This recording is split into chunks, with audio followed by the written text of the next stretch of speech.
నమస్కారం అండి. ఇవాళ మనము కార్తీక పురాణంలో 26వ అధ్యాయము చదువుకుంటాము. ఈ అధ్యాయంలో విష్ణు దుర్వాసనుల సంవాదము గురించి తెలుసుకుందామండి. విష్ణు చక్రమును విష్ణువే ఉపసంహరించునని ఆశతో దుర్వాసుడు మహావేగముతో వైకుంఠముకు పరుగు తీసెను. ఓ జగన్నాథ, ఈ చక్రము మంటలు నన్ను దహింపకుండా రక్షింపుము. నీ భక్తుడైన అంబరీషునిపై అకారముగా కోపించి శాపించిన నాకు ఈ శిక్ష పడవలసినదే. బ్రాహ్మణులందరిలోనూ నేను మహాపాతకుడను. నిన్ను శరణు పొందినాను, రక్షింపుము. ఆనాడు భృగుమహర్షి నీ గుండెల మీద తన్నినాడు, అతనిని క్షమించితివి కదా, అట్లే నన్ను కూడా క్షమించి రక్షింపుము అని ప్రార్థించెను. అందుకు విష్ణుదేవుడు, మునీశ్వర, నాకు బ్రాహ్మణులే దేవతలు. దేవతలకు, బ్రాహ్మణులకు, సాధువులకు, గోవులకు క్షేమము కలిగించుటకై ప్రతియుగమునందును అవతరించుచుండును. దుర్వాస, నీవిప్పుడు అతి నింద్యమైన పని చేసినావు.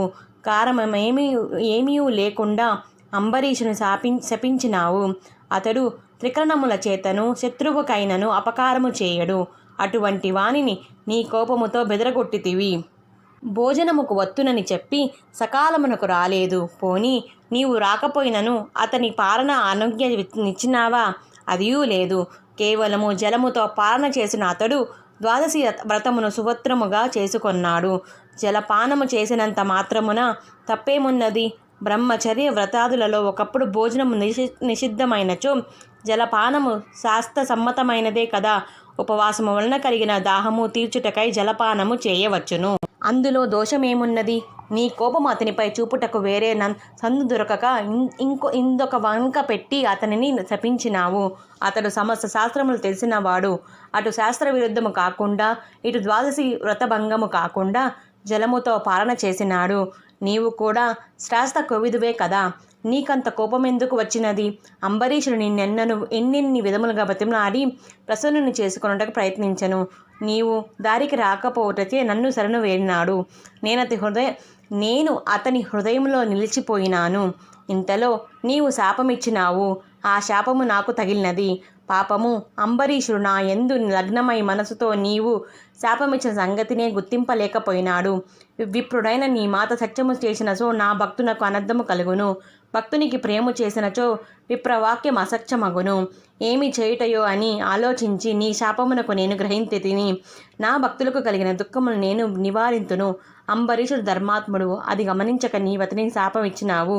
నీవు అధర్మపరుడవు. వేదములందు వన్నాశ్రములు చేయబట్టి మనుషులను ధర్మములు చెప్పబడినవి. స్త్రీలకు కొన్ని, పురుషులకు కొన్ని, దేవకాలములను బట్టి చెప్పబడినవి.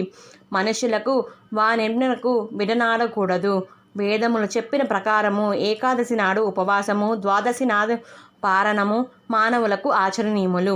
ఈ రెండింటినీ కాదని విడిచినవాడు ధర్మాత్ముడు కాలేదు. ద్వాదశి పాలనను విడిచినను ఏకాదశిని విడిచినట్లుగాను నాయన్నెలి భక్తికి లోపము గలనను భయముతో ద్వాదశి వెళ్ళిపోకుండా జలపాలన చేసినాడు. అందుకు నీవతని శపించినావు. అది నేను గ్రహించినాను. నీవు మరలా శాపమిచ్చినచో అచ్చట గ్రహించుటకెవరున్నారు? అందుకే నేను నీ నోరు మోయించుటకు చక్రము నన్ను విడిసినాను. విప్రోత్తమ, విచారింపుకము. నీ శాపము నాకు వరమే అయినది. నేనిట్లు ఈ రూపములు ధరించవలననే సంకల్పించుచున్నాను. ఈ కల్పములోనే నేను శంఖచూరునని వధించిన జగత్తును కాపాడుకొనకును మనువును రక్షించుకొనుటకై మీనవతారం ఎత్తుదును. రెండవది, దేవదానవులను అమృతము కోసము సముద్రము మదింతురు. అప్పుడు మందరగిరి కృంగిపోకుండా తాబేలు రూపమెత్తుదును. మూడవది, హిరణ్యాక్షుని రక్కసుని వధించి భూమిని సముద్రము నుండి ఉద్ధరించుటకు మహావరాహమగుదును.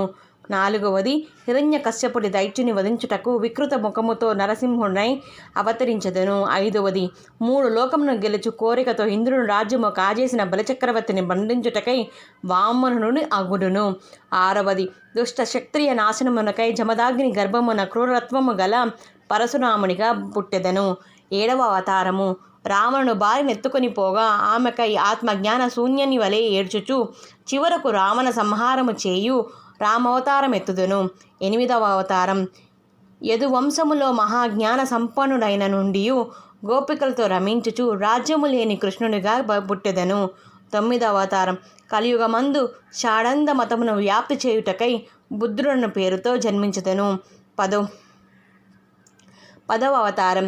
కలియుగాంతములో బ్రాహ్మణ ద్వేషులైన శత్రువులను నాశనము చేయుటకై బ్రాహ్మణ వంశంలో కలికిగా పుట్టి అవతరించదును. ఈ విధముగా 10 జన్మములెత్తి లోక సంరక్షకునిగా చేసి నీ వాక్యమును నిజము చేసెదను అని శ్రీమన్నారాయణుడికి దుర్వాసునితో చెప్పెను. ఇట్లు స్కాంద పురాణ మండలి వశిష్ఠ మహర్షిచే చెప్పబడిన కార్తీక మహత్య పారాయణ 26వ అధ్యాయం సంపూర్ణం.